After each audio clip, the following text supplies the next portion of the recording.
एक बड़ी पुरानी कहावत है कि युद्ध के मैदान में ताकतवर तोप ही जीत की गारंटी होती है। आज के दिन का भारतीय सेना के आर्टिलरी यानी तोपखाने से बहुत गहरा संबंध है। आज के दिन वर्ष 1827 में तत्कालीन भारतीय सेना की पहली आर्टिलरी रेजिमेंट की स्थापना हुई थी। वर्ष 1827 में इस रेजिमेंट का नाम 5 माउंटेन बैटरी था। अब इसका नाम 57 फील्ड रेजिमेंट है और इस रेजिमेंट का मोटो है सर्वत्र इज्जत ओ इकबाल। हर वर्ष इस रेजिमेंट के शहीदों को श्रद्धांजलि देने के लिए गनर्स डे आज के दिन मनाया जाता है। सबसे पहले आप भारतीय सेना के तोपखाने की ताकत देखिए और फिर हम आपको तोपखाने के बारे में कुछ और दिलचस्प बातें बताएंगे।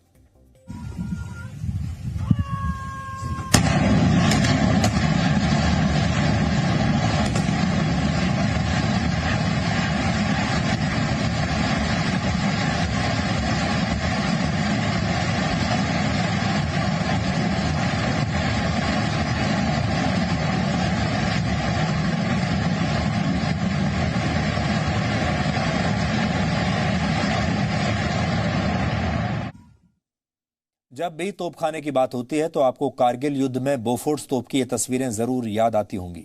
सैन्य विशेषज्ञ मानते हैं कि कारगिल युद्ध में भारत की जीत की एक बहुत बड़ी वजह यही बोफोर्स तोप थी। करीब 60 दिनों से ज्यादा चले कारगिल युद्ध में बोफोर्स तोपों ने 2.5 लाख राउंड फायर किए थे। इन तोपों की मदद से लगभग 30 किलोमीटर दूर तक निशाना साधा जा सकता है।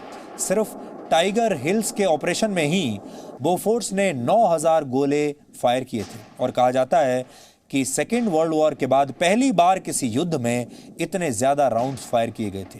कारगिल की लड़ाई में ही पहली बार बोफोर्स तोप का इस्तेमाल हुआ था और इस युद्ध में भारत की जीत में आर्टिलरी का बहुत महत्वपूर्ण योगदान था। पहले तोपखाने का मतलब सिर्फ लंबी दूरी तक हमला करने वाली तोपें हुआ करती थी, लेकिन अब आर्टिलरी रेजिमेंट में आधुनिक BrahMos missile, multi barrel rocket launchers, radar और ड्रोन्स भी शामिल होते हैं और ये सब मिलकर एक टीम की तरह दुश्मनों पर हमला करते हैं। पिछले कुछ महीनों से लद्दाख में भारतीय सेना लगातार चीन की सेना को कड़ी चुनौती दे रही है। भारतीय सेना दुनिया की सबसे ऊंची रणभूमि यानी सियाचिन से लेकर लद्दाख तक भारी संख्या में तैनात है। पूर्वी लद्दाख में T-90 भीष्म टैंक्स और T-72 टैंक्स तैनात हैं और ये टैंक्स -40 डिग्री के तापमान में भी ऑपरेट कर सकते हैं। ये इलाका 14,000 फीट की ऊंचाई पर है और टैंकों के लिहाज से इसे दुनिया का सबसे ऊंचा युद्ध क्षेत्र माना जाता है। आपको भी लद्दाख में भारतीय सेना के पराक्रम की खबरें देख और सुनकर काफ़ी अच्छा लगता होगा, अच्छा अनुभव होता होगा, देशभक्ति की भावना आपके अंदर जागती होगी। लेकिन लद्दाख में मौजूद हर एक सैनिक को जो कड़ी तपस्या करनी पड़ती है वो किसी साधारण इंसान के बस की बात नहीं है। कई घटनाएं ऐसी हैं जिनका असर वर्षों बाद तक दिखाई देता है और ऐसी एक घटना है वर्ष 2016 की सर्जिकल स्ट्राइक। 28 और 29 सितंबर की रात भारतीय सुरक्षा बलों ने लाइन ऑफ कंट्रोल पार करके पाकिस्तानी कब्जे वाले कश्मीर में हमला किया था। इस हमले में भारतीय सुरक्षा बलों ने आतंकवादियों के कई कैंप्स को पूरी तरह से नष्ट कर दिया था और भारतीय सुरक्षा बलों को तब कोई नुकसान नहीं पहुंचा था। अब आपको हम पोस्ट सर्जिकल स्ट्राइक वाले भारत के पांच बड़े सिद्धांत बताना चाहते हैं, क्योंकि सर्जिकल स्ट्राइक के बाद भारत में एक नए युग की शुरुआत हुई। आपको याद होगा, इससे पहले हम यही मानकर चलते थे कि भारतीय सेना कभी भी सीमा के पार जाकर पाकिस्तान में हमला नहीं कर सकती, लेकिन पहली बार ऐसा देखने को मिला जब भारत की सेना ने सीमा पार की और पाकिस्तान में जाकर सर्जिकल स्ट्राइक्स करके भारत के सैनिक, वीर सैनिक वापस लौट आए। इसलिए आप ये कह सकते हैं कि ये एक नए युग की शुरुआत थी।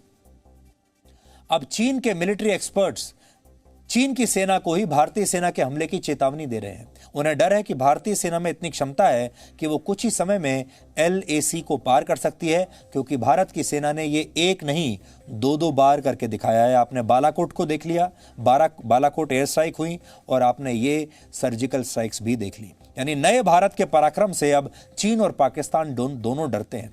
पिछले 4 वर्षों में भारत ने पाकिस्तान पर 2 बार सर्जिकल स्ट्राइक की है। आपको याद होगा, बालाकोट का हवाई हमला किया था और इसे आप नए भारत का न्यू नॉर्मल कह सकते हैं। पहले यह माना जाता था कि पाकिस्तान और चीन के खिलाफ भारत की जवाबी कार्रवाई अलग अलग होती है, लेकिन गलवान घाटी के संघर्ष से चीन को भी नए भारत का यह संदेश मिल चुका है और भारत ने बता दिया है कि उनके लिए जैसा पाकिस्तान वैसा ही चीन। नया भारत आर्थिक और डिजिटल स्ट्राइक भी करता है। भारत ने 200 से ज्यादा चाइनीज मोबाइल ऐप्स को बैन करके चीन पर नए तरीके का प्रतिबंध लगाया। अब चीन के खिलाफ भारत के नेतृत्व में एक अंतर्राष्ट्रीय गठबंधन तैयार हो रहा है। अमेरिका, जापान और ऑस्ट्रेलिया सहित दुनिया के कई बड़े देश विस्तारवाद के खिलाफ भारत के साथ आ रहे हैं और चीन का मुकाबला कर रहे हैं। तो ये एक नए युग की शुरुआत है, इसलिए आज के दिन इस युग के बारे में बात करना जरूरी था।